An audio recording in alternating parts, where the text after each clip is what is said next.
मुसलमानों को माइनॉरिटी क्यों मानना? आप 15 से 20% हो आज देश के अंदर, तो जो 15-20% की आबादी हो उसको माइनॉरिटी नहीं कह सकते आप। सो डॉक्टर सना हाशमी जो है, जिन्होंने एक चैप्टर लिखा है इस बुक में, वो कहती हैं कि हमें बिल्कुल भी अपने आप को माइनॉरिटी नहीं मानना चाहिए, बिकॉज इट कनोट्स, उसकी जो कॉनोटेशन है वो एक विक्टिमहुड माइंडसेट के साथ है। We should think as majority, we should think as Indians.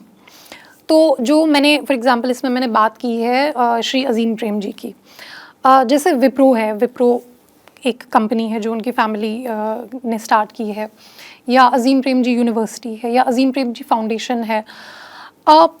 Minority mindset की जब हम बात करते हैं ना, आप देखेंगे जैसे जो माइनॉरिटी इंस्टीट्यूशंस होते हैं वहाँ पे एक कंप्लेसेंसी थोड़ी सी आ जाती है, क्वालिटी कॉम्प्रोमाइज़ हो जाती है। जो AMU में आप फॉर एग्जांपल देखेंगे, जो आप JNU में नहीं देखेंगे। JNU में बहुत आप एक्सेलेंस का माइंडसेट देखेंगे, लेकिन वहीं अगर आप AMU, दोनों सेंट्रल यूनिवर्सिटीज़ हैं, ठीक। So we Muslims, we also need to think as Indians, we need to think as the majority, because we are not, that's what I mean by saying that we are not a civilizational minority. I am a born Hindu. मैं अगर मुसलमान होकर के सोचने की कोशिश करूँ तो मेरे दिमाग में क्या हमेशा ये चलता रहता है कि मुसलमानों के दिमाग में कि I am living in a country where Hindus are in majority, they decide. आज जो भी होना है सरकार में, जो होना है या सामाजिक तौर पर जो होना है वो डिसाइड वही होता है ना, डेमोक्रेटिक पॉलिटिक्स में वही होता है, इट्स अ नंबर गेम। आप उसका क्या कर सकते हैं? हमने खुद को माइनॉरिटी बना दिया। I will ask you a question and I will give you the answer. Was India divided on religious lines? Yes. No. Right. It was divided on Islamic lines. Yeah. Because no, if India were divided on religious lines, then you would have had a Hindu nation, a Buddhist nation, Okay, that be correct. a Jain nation. India was divided on Islamic lines. nation की मांग This की is the mindset that I'm talking about. Finally, मतलब आखिरी की कुछ दो चार बातें।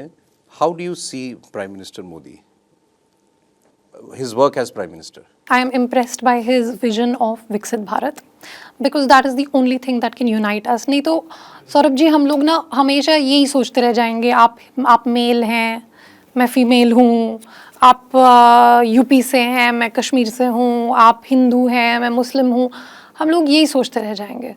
तो the only unifying vision that we can have is for our country. हम सब लोग अपनी कंट्री से प्यार करते हैं, हम सब लोग अपनी कंट्री की रेपुटेशन के बारे में केयर करते हैं। So the only thing that can really unite us is विकसित Bharat. So that is I think his biggest contribution, कि ये जो उन्होंने हमें आइडिया दिया है, now it's up to us. Rahul Gandhi, how do you see him? He's done pretty well. He's led his party pretty well. That's great for him. बस इतना ही एक लाइन में। I mean, his personal development has been quite impressive. आपको लगता है उनके पास कोई vision है? He has articulated his vision, which is a far left vision of redistribution and this caste census and whatever he is talking about. That is his vision. It may resonate with some people, it may not resonate with some people. आपने लेकिन एक जो उन पर आजकल इल्जाम लग रहा है वो आपने अपनी स्टेटमेंट में कहा फार लेफ्ट, कुछ लोगों को लगता है वो बिल्कुल कम्युनिस्ट के कब्जे में है। It's not an ilzam. The thing that he's talking about, जो redistribution की बात कर रहे हैं, this has been tried out. This has been tried out in Cuba. This has been tried out in many communist nations. It has failed. What has succeeded is state capitalism of China. So even China doesn't talk about. So what Rahul Gandhi is talking about is redistribution of poverty. जो वो बहुत पहले उनकी party try भी कर चुकी है, nationalization and everything. लेकिन जो सक्सेसफुल मॉडल्स हैं वर्ल्ड में, वो वेलफेयर कैपिटलिज्म, वेलफेयर इकोनॉमिक्स जो है, वो मॉडल्स हैं।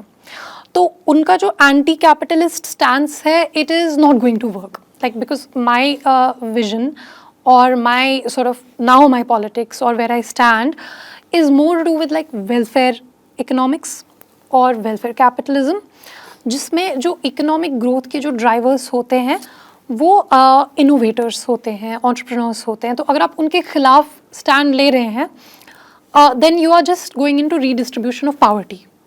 सो this has failed. Redistribution of wealth की जगह वो रीडिस्ट्रीब्यूशन ऑफ पावर्टी की बात कर रहे हैं। That I mean I will limit my comments to that.